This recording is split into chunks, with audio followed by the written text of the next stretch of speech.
주님의 향기 시청자 여러분, 오늘도 주님과 함께하는 하루 되셨나요? 혹시 지금 이런 마음이신가요? 하나님, 저 정말 열심히 믿는데요. 왜 제 삶은 나아지지 않을까요? 11조도 빠뜨리지 않았고 새벽 기도도 나갔는데 왜 우리 집만 이렇게 힘들까요? 오늘은 정말 충격적인 이야기를 준비했습니다.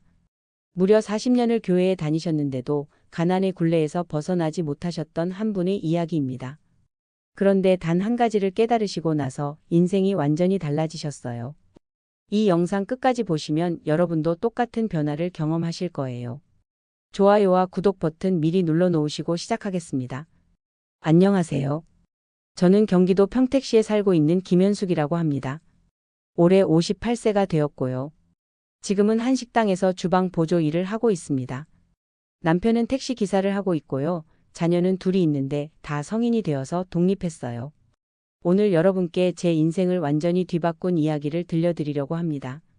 솔직히 말씀드리면 저는 18세 때부터 교회를 다녔어요.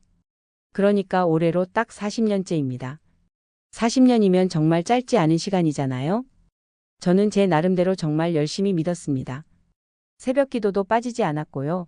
11조는 절대 빠뜨린 적이 없었어요. 수입이 적을 때도 무조건 11조를 먼저 떼놓고 생활했습니다. 하나님께 드려야 복을 받는다는 말씀을 철저히 믿었거든요. 그런데 말이에요. 40년을 그렇게 살았는데도 저희 집 형편은 나아지지 않았어요. 아니, 어떨 때는 더 나빠지는 것 같았습니다. 옆에서 교회 덜 다니는 사람들은 잘 살고 심지어 안 믿는 사람들도 잘 되는데 왜 우리 집만 이럴까 정말 이해할 수 없었어요. 혹시 여러분도 이런 경험 있으세요? 열심히 믿는데 왜 내 삶은 안 바뀔까 이런 생각 해보신 적 있으신가요? 저는 40년 동안 계속 그 질문을 붙들고 살았어요. 그런데 2024년 3월 그러니까 지금으로부터 약 1년 반 전쯤에 모든 것이 바뀌었습니다. 단 한 가지를 깨달았을 뿐인데 제 인생이 완전히 달라졌어요. 그 깨달음이 무엇이었는지 지금부터 제 이야기를 들려드리겠습니다. 제가 처음 교회를 나가기 시작한 건 1985년이었어요. 그때 저는 18살 고등학교를 갓 졸업했을 때였죠. 동네 친구 따라서 교회에 갔다가 은혜를 받았고 그때부터 열심히 다니기 시작했어요. 그때는 정말 순수했어요. 찬양하면 눈물이 났고 기도하면 가슴이 뜨거웠어요. 하나님, 저를 사용해 주세요 라고 매일 기도했죠. 그때는 정말 하나님을 사랑했던 것 같아요. 그런데 시간이 지나면서 제 기도 제목이 바뀌기 시작했어요. 25살에 결혼을 했는데요. 남편이 택시 기사였어요. 수입이 불안정했죠. 어떤 달은 250만 원 정도 벌어왔지만 어떤 달은 180만 원밖에 못 벌었어요. 거기서 차량 유지비, 보험료 빼면 실제 손에 쥐는 돈은 더 적었고요. 1990년 첫째 아이가 태어났을 때 산후조리원은 꿈도 못 꿨어요. 시댁에서 도와주셨지만 마음 한편으로는 정말 서러웠어요. 하나님, 왜 우리는 이렇게 힘들까요? 그때부터였던 것 같아요. 제 기도가 완전히 바뀌기 시작한 게 하나님, 우리 집에 돈 좀 많이 벌게 해주세요. 하나님, 좋은 직장 주세요. 하나님, 빚 갚게 해주세요. 매일매일 이런 기도만 했어요. 그리고 목사님이 11조에 대해 설교하실 때면 더 귀가 쫑긋했죠.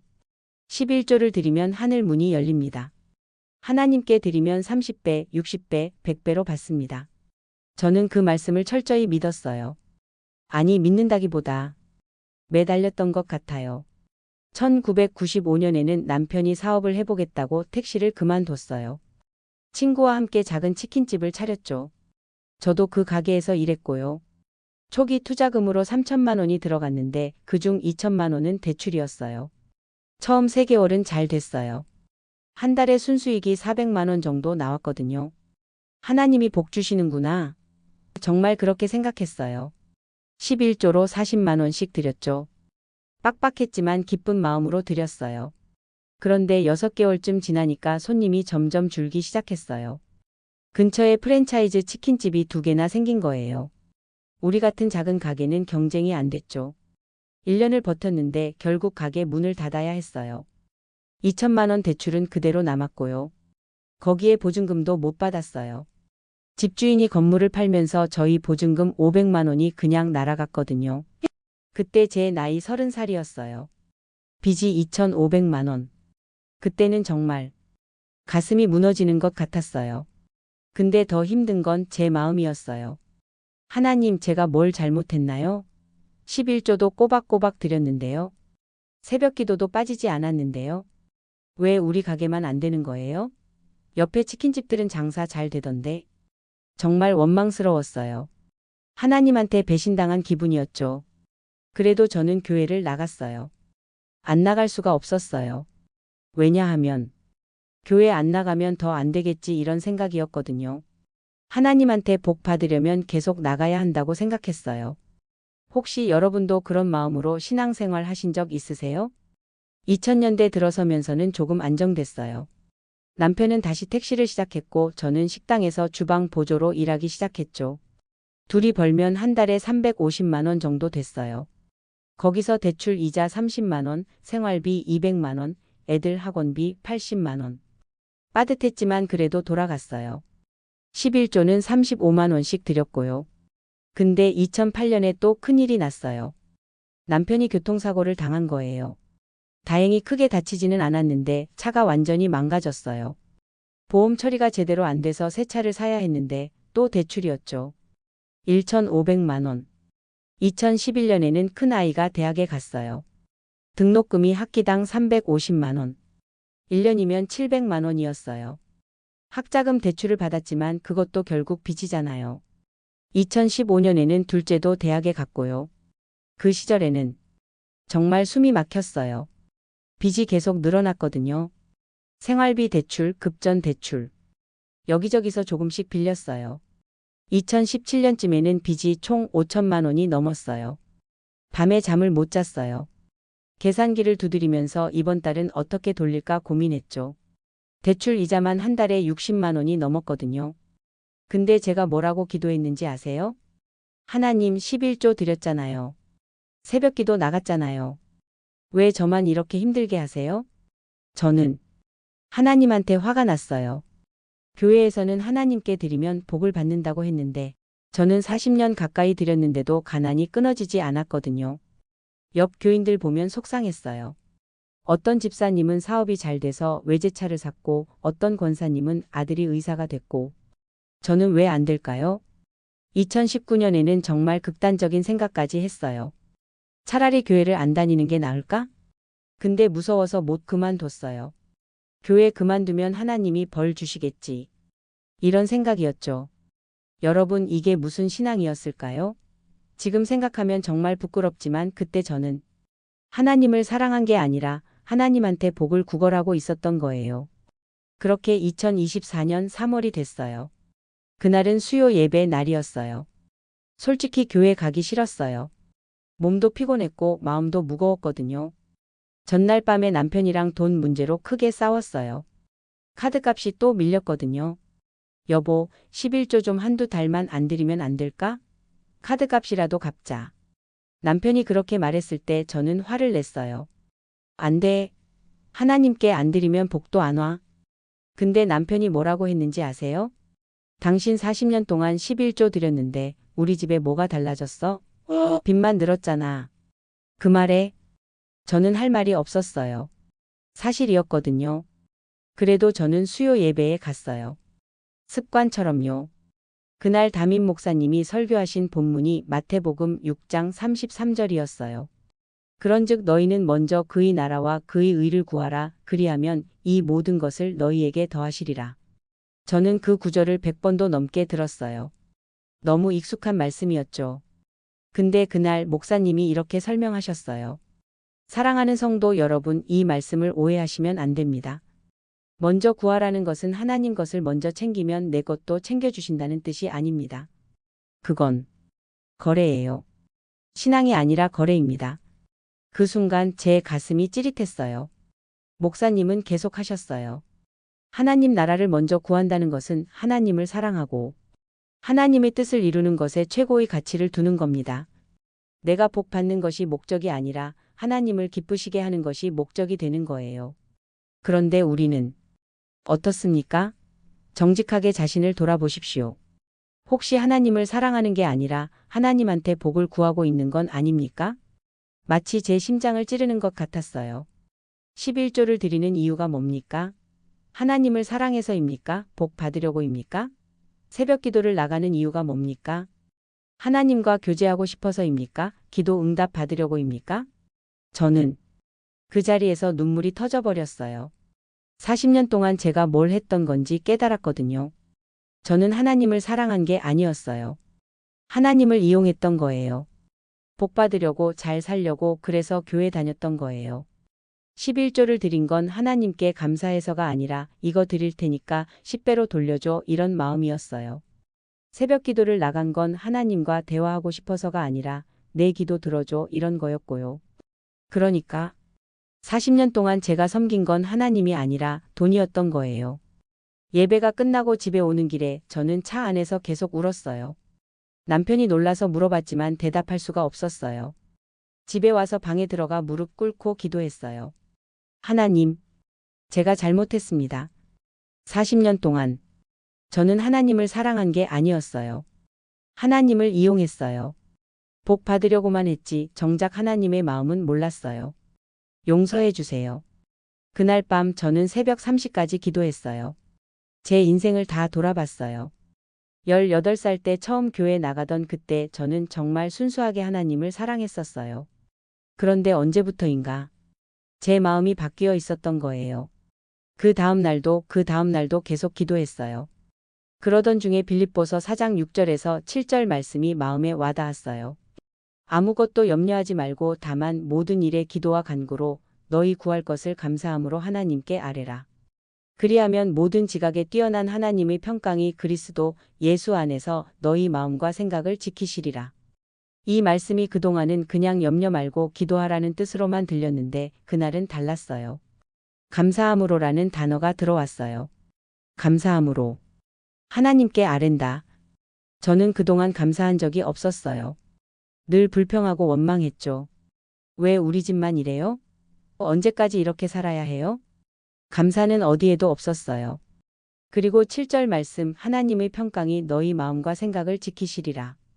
평안. 저는 40년 동안 평안이 없었어요. 늘 조바심치고 걱정하고 불안했어요. 돈 걱정, 미래 걱정. 왜 평안이 없었을까요? 그제야 깨달았어요. 제 신뢰가 하나님이 아니라 돈에 있었기 때문이에요. 돈이 있으면 안심하고 돈이 없으면 불안했던 거예요. 그건 하나님을 믿는 게 아니었던 거죠. 그날 이후로 일주일 동안 저는 성경을 처음부터 다시 읽었어요. 그러면서 발견한 게 있어요. 성경 어디에도 하나님 믿으면 부자 된다는 말씀이 없더라고요. 오히려 잠언 30장 8절에서 9절은 이렇게 말씀하세요. 나를 가난하게도 마옵시고 부하게도 마옵시고 오직 필요한 양식으로 나를 먹이시옵소서. 혹 내가 배불러서 하나님을 모른다 여호와가 누구냐 할까 하오며 혹 내가 가난하여 도둑질하고 내 하나님의 이름을 욕되게 할까 두려워함이니이다.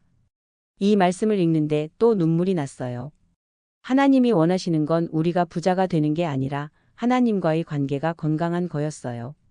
그리고 예수님 말씀 마태복음 6장 19절에서 21절. 너희를 위하여 보물을 땅에 쌓아두지 말라 거기는 좀과 동록이 해하며 도둑이 구멍을 뚫고 도둑질하느니라 오직 너희를 위하여 보물을 하늘에 쌓아두라 거기는 좀이나 동록이 해하지 못하며 도둑이 구멍을 뚫지도 못하느니라 내 보물 있는 그곳에는 내 마음도 있느니라. 내 보물 있는 곳에 내 마음도 있다. 제 보물은 돈이었어요. 그래서 제 마음도 늘 돈에 가 있었던 거예요. 그렇게 2주 정도 지났을까요? 어느 날 새벽 기도를 나갔는데 기도 제목이 완전히 바뀌어 있었어요. 전에는 하나님 돈 많이 벌게 해주세요. 빚 갚게 해주세요. 였는데 그날은 하나님 제가 하나님을 더 깊이 알게 해주세요. 하나님을 진정으로 사랑하게 해주세요. 였어요. 신기했어요. 제 입에서 자연스럽게 그런 기도가 나왔거든요. 그리고 기도하는데 처음으로 진짜 평안이 왔어요. 돈 걱정은 여전했어요. 빚도 그대로 있었고요. 근데 마음이 평안했어요. 로마서 8장 28절 말씀이 떠올랐어요. 우리가 알거니와 하나님을 사랑하는 자, 곧 그의 뜻대로 부르심을 입은 자들에게는 모든 것이 합력하여 선을 이루느니라. 모든 것이 합력하여 선을 이룬다. 제 상황은 안 바뀌었지만 제 시각이 바뀌었어요. 하나님이 함께 하시면 되는 거구나. 하나님이 가장 좋은 길로 인도하실 거야. 40년 만에 처음으로 진짜 하나님을 믿게 된 거예요. 그렇게 마음이 바뀌고 한 달쯤 지났을까요? 2024년 4월 중순쯤이었어요. 저는 평소처럼 식당에서 일하고 있었는데 사장님이 갑자기 저를 부르시더라고요. 현숙 씨, 잠깐 이리 와봐요. 무슨 일인가 했더니 사장님이 이렇게 말씀하셨어요. 현숙 씨, 우리 식당이 이번에 확장하기로 했어요. 2호점을 내는데 거기 주방장이 필요해요. 현숙 씨가 해줄 수 있어요? 처음에는 못 알아들었어요. 저는 주방 보조였거든요. 그냥 설거지하고 재료 손질하고 그런 일만 했어요. 사장님, 저요?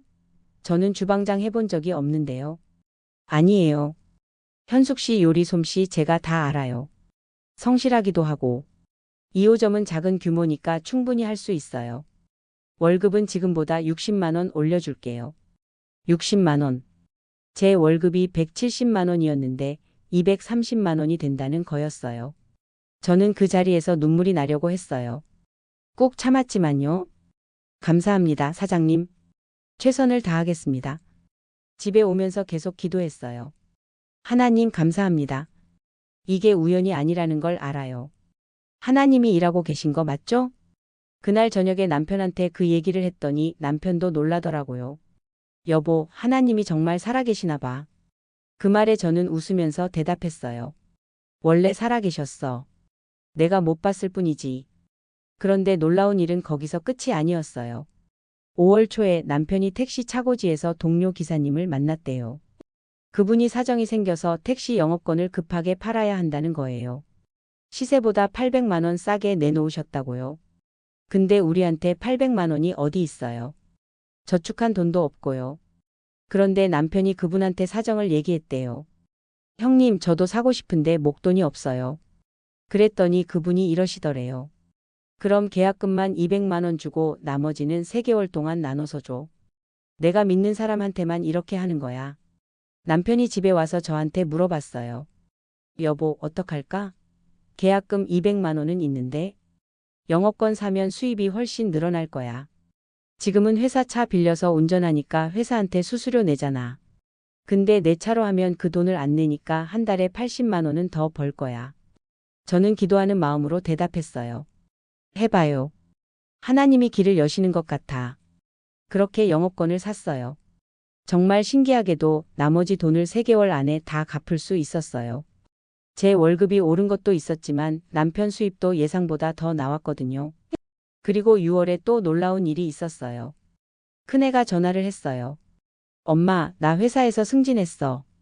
큰애는 작은 IT 회사에 다녔는데 그동안 월급이 330만 원이었어요. 근데 승진하면서 380만 원이 됐대요. 엄마, 그래서 말인데 앞으로 매달 30만 원씩 생활비 보탤게. 그동안 고생하셨잖아. 전화를 끊고 저는 또 울었어요. 얘가 독립한 지 3년이 넘었는데 한 번도 생활비를 보낸 적이 없었거든요. 오히려 제가 가끔 용돈을 보냈었어요. 근데 갑자기 생활비를 보내겠다니. 하나님, 이게 다 하나님이 하시는 일이죠? 감사합니다.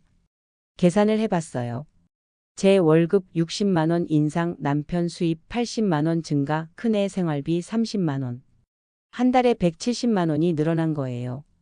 170만 원이면 빚 이자를 내고도 원금을 조금씩 갚을 수 있는 금액이었어요. 그런데 더 놀라운 건 7월에 있었어요. 제가 다니는 교회에서 여름 수련회가 있었어요. 평소 같으면 돈이 아까워서 안 갔을 텐데 그때는 가고 싶었어요. 하나님을 더 깊이 만나고 싶었거든요. 수련회 둘째 날 자유기도 시간이 있었어요. 저는 강당 한 구석에서 기도하고 있었는데 옆에서 어떤 권사님이 우시면서 기도하시더라고요. 기도가 끝나고 그 권사님이 저한테 말씀하셨어요. 현숙 집사님, 혹시 힘든 일 있으세요? 저는 깜짝 놀랐어요. 어떻게 아셨을까요? 아, 네, 그동안 좀 힘들었어요. 근데 요즘은 많이 나아졌어요. 그랬더니 권사님이 이러시는 거예요. 집사님, 제가 기도하는데 자꾸 집사님 생각이 나더라고요. 집사님한테 이 말을 꼭 전하라고 성령님이 마음에 주시는 것 같아서요. 이사야 40장 31절 말씀하세요. 오직 여호와를 앙망하는 자는 새 힘을 얻으리니 독수리가 날개치며 올라감 같을 것이요. 다른 박질하여도 곤비하지 아니하겠고 걸어가도 피곤하지 아니하리로다. 집사님, 주님이 집사님을 독수리처럼 날게 하실 거예요. 조금만 더 인내하세요. 주님이 새 힘을 주실 거예요. 그 말씀을 듣는데 또 눈물이 쏟아졌어요. 정말 하나님이 저를 보고 계시구나. 하나님이 일하고 계시구나. 그리고 8월 정말 믿기지 않는 일이 일어났어요. 남편이 어느 날 밤늦게 들어와서 제 손을 꽉 잡더니 이렇게 말했어요. 여보, 오늘 손님 태웠는데? 그분이 목적지 가는 길에 계속 전화 통화를 하시더라고. 무슨 부동산 거래 얘기 같았어. 그런데 내리실 때 나한테 명함을 주시면서 혹시 집이나 상가 8일 있으면 연락하라고 하셨어. 그래서 내가 장난삼아 물어봤어. 손님 혹시 빚 많은 사람도 집 살 수 있어요? 그랬더니 그분이 무슨 사정이냐고 물어보시길래 우리 얘기를 했지. 그래서 뭐래? 그분이 정부 지원 프로그램이 있대. 저소득층 주거 안정 대출이라고. 빚을 정리하고 집을 살 수 있는 프로그램이래. 이자도 엄청 낮고. 우리 조건이면 신청할 수 있대. 저는 믿기지 않았어요. 그게 하나님의 방식인 것 같아요. 진짜? 그런 게 있어? 응. 내일 그분 사무실로 오래. 자세히 상담해 준대. 다음날 저는 일찍 퇴근하고 남편이랑 같이 그분 사무실에 갔어요. 그분은 정말 친절하게 설명해 주셨어요. 우리 같은 경우는 기존 빚을 저리로 전환하고 전세 대신 내 집 마련도 가능하다고요. 물론 아주 작은 집이지만요. 빚 5천만 원을 연 2% 이자로 전환하고 15년 분할 상환하시면 됩니다. 월 상환액이 지금 이자보다 적을 거예요. 그리고 소형 아파트 하나 구입하실 수 있을 겁니다. 정말이었어요. 9월에 모든 서류 작업이 끝났고 10월에 우리는 평택시 외곽에 있는 작은 아파트로 이사했어요. 18평짜리 오래된 아파트였지만 우리 집이었어요. 처음으로 내 집이라는 게 생긴 거예요. 이사 온 날 텅 빈 집에서 남편이랑 둘이 무릎 꿇고 기도했어요. 하나님 감사합니다. 이 모든 게 하나님이 하신 일입니다. 저희가 뭘 잘해서가 아니라 하나님의 은혜입니다. 그리고 11월쯤에는 빚 상환 계획이 확정됐어요. 한 달에 32만 원씩 15년 동안 갚으면 되는 거였어요.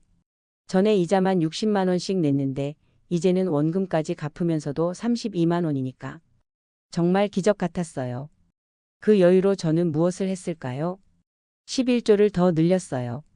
아니 정확하게는 마음으로 드렸어요. 전에는 이거 드릴 테니까 10배로 돌려줘였다면 이제는 하나님 감사합니다. 이 모든 게 하나님 것입니다 하였어요. 그리고 감사 헌금도 드리기 시작했어요. 한 달에 5만 원씩이었지만 그게 너무 기뻤어요.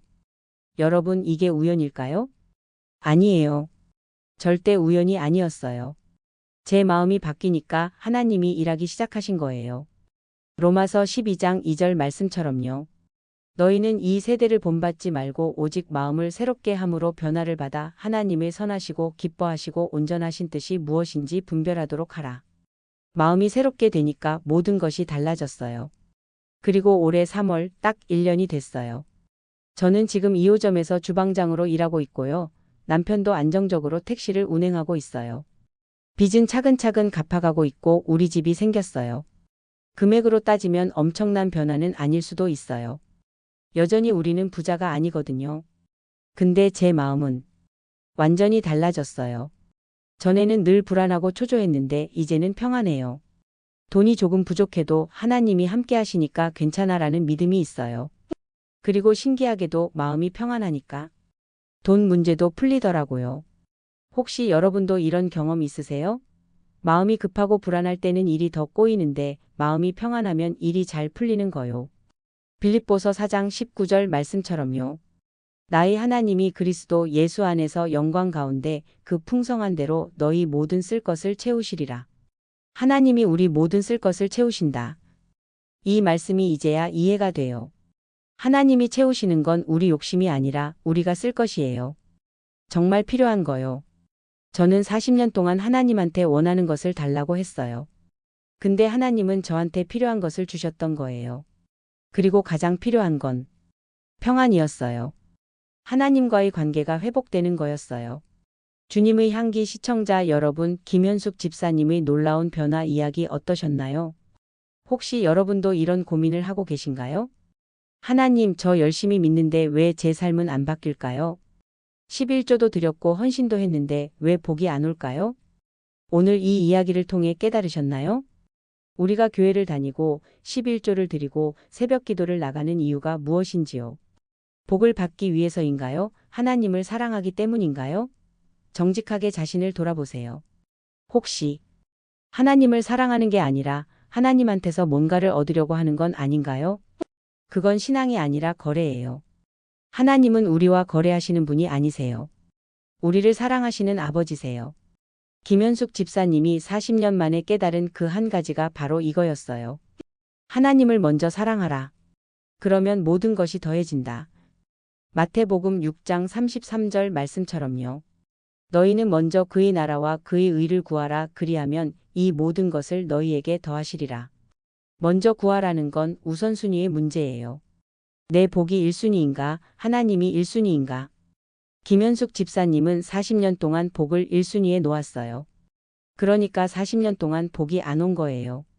근데 하나님을 1순위에 놓으니까 1년 만에 모든 게 바뀌었어요. 이게 하나님의 원리예요. 여러분, 지금 이 말씀이 마음에 와닿으시나요? 맞아, 나도 그랬어. 나도 하나님한테 복만 구했어.